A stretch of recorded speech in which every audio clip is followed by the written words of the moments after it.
Nu, vātraku ir ozolzīle. Tikko iznāca jauns dīglis. Viņš ir stāvēts virs zemes, un tur, kur nāk jau dīglis ir ārā. Ja citādi paņem, mājās ielies podiņā, un tad jau nāk jauns ozols. Cita vienkārši viņa atstāja. Viss pats. Var arī citādā veidā, kā pareizāk dara. Atteikt visu zemīti, mazlietiņu, un tad iebārt iekšā. Zīli atstāja virspusē. Nu.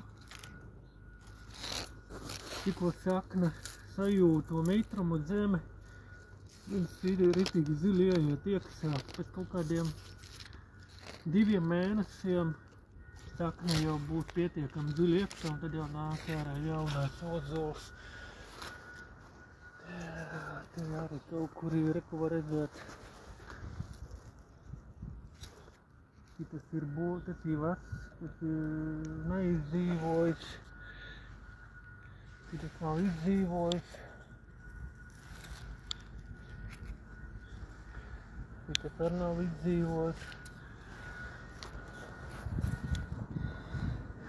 Te jau ir pela vai zurkas graudusi. Atrast ozolu, ķēklas, dzīvo. Reku ir dzīvais ozols, reku te nāk ārā jaunais. Tā ir dzīvā ķēkla.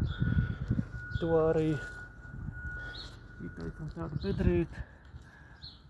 Ieliekam iekšā un atstājam. Un tad jau viņš pats ieaugs un iznāks ārā. Kaut kā tā. Tā kā ozols